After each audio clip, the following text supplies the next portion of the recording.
Hello student, this is the second video and this velocity time graph. As I said, I am discussing here the second case here. And the second case is what? We are drawing the velocity time graph for which condition? For uniformly accelerated motion.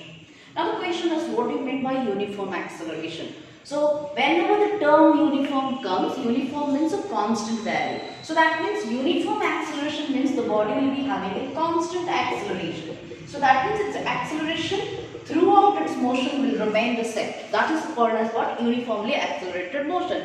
So that means you look at here, I have taken some points for this time and velocity, whether the acceleration is kept same or it is constant or not. Let's check here.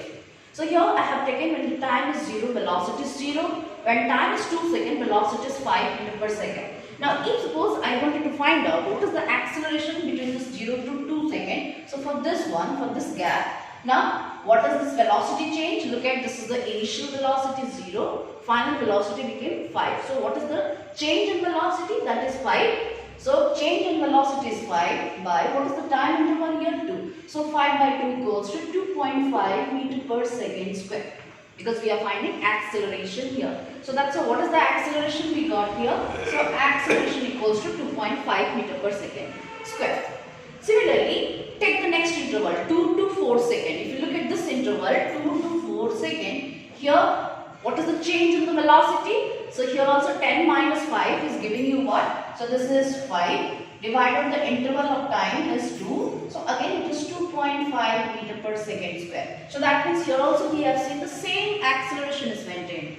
Now if we go for the next interval, that is 4 to 6 seconds, here also the change in velocity is 5 meter per second. The time gap is also 2 seconds. So what is the acceleration here? So this is 5 by 2, this is 2.5 meter per second square. And if we go for the last interval, that is 6 to 8. So if I am taking this interval 6 to 8, here also the velocity change is taking place is how much? 5 meter per second. 20 minus 15. So this is 5 meter per second. So 5 by, what is the time gap? 8 minus 6 is 2. So it is giving you 2.5 meter per second square. You can see that the value of the points what we have taken for the time and velocity for each case, when you are finding for each time interval, the acceleration value is remaining the same. So when it is same or it is having constant value, so we can say it is having a uniform acceleration.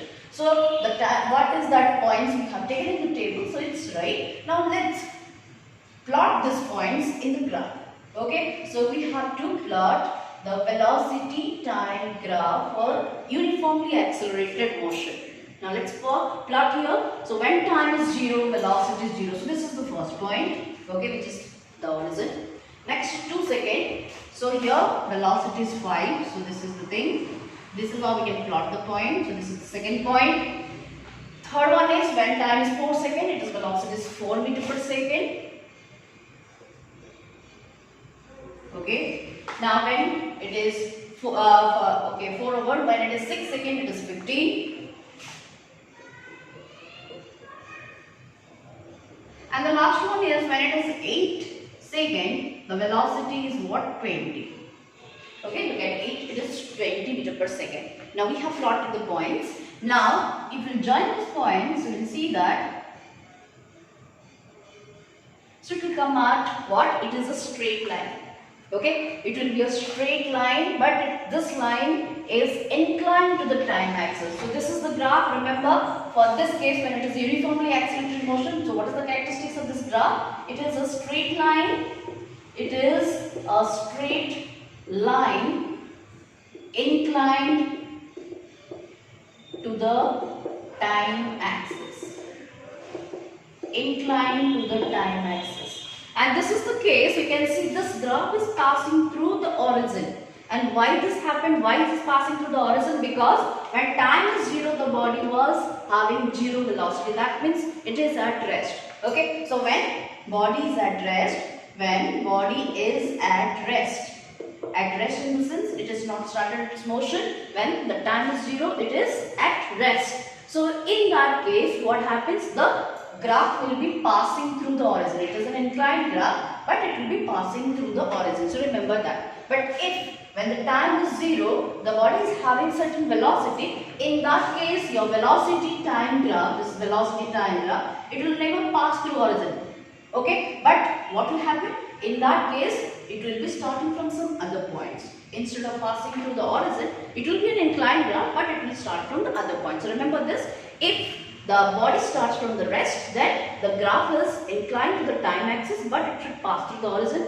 But if it is not at rest initially, then in that case, it is an inclined graph to the time axis, but thing is that it will not pass through the origin. So these are the two things you must know.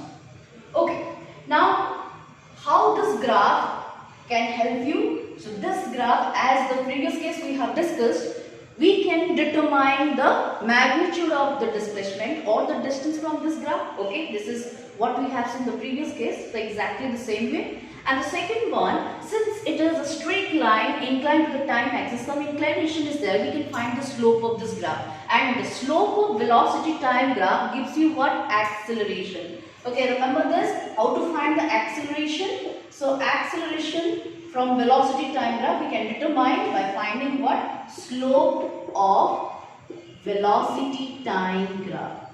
If you can find out the slope of this velocity time graph, that will be called as what? Its acceleration. Now for this case, the graph which is shown here, so if I find the acceleration, now how to find out? I said you find the slope. And I said you, while you are finding the slope of an inclined line, inclined straight line, you have to take 2 points. So any 2 points you can consider in this graph. Everywhere you will get the same result. If I am taking these 2 points, what will be the slope value?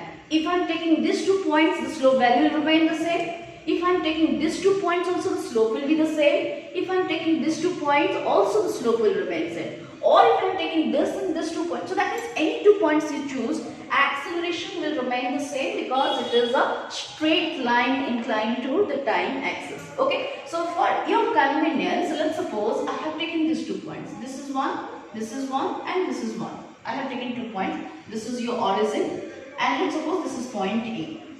Okay, so I have taken these 2 points to find the acceleration. Now the next, after choosing these 2 points, what you have to do? From this point, you drop a perpendicular on this time axis. Okay, so let's suppose this is point B. So this is the perpendicular I have dropped.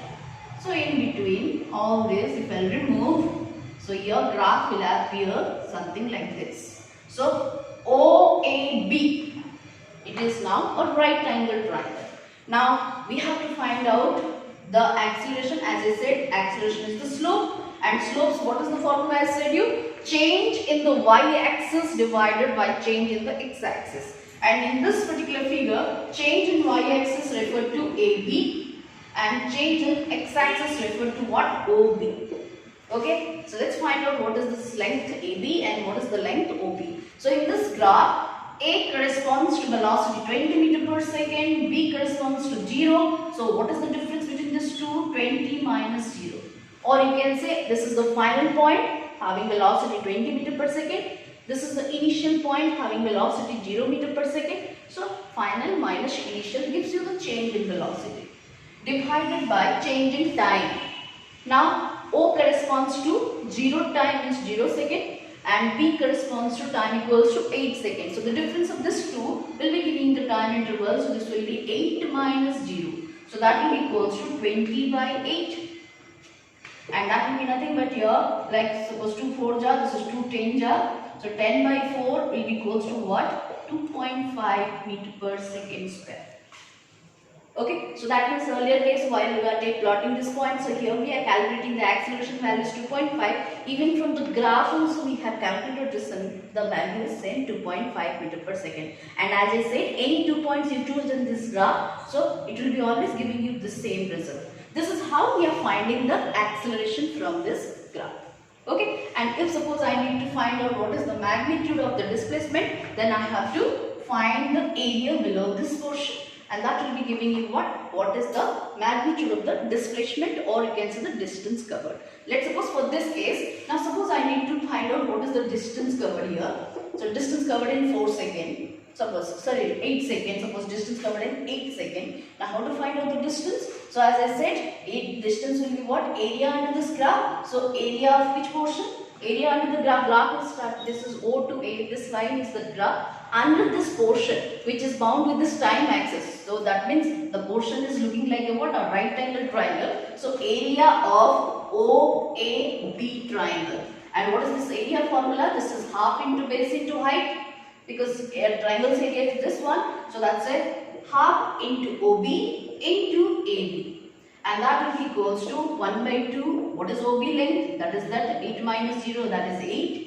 Into what is AB length? That is 20 minus 0. So this is 20. So this is 2, 10 just, so 10, 8, 10 into 8 is what? 80. What is the unit I should write? Meter. So this is how we can calculate what is the distance covered and what is the acceleration of that body in means using this velocity time graph.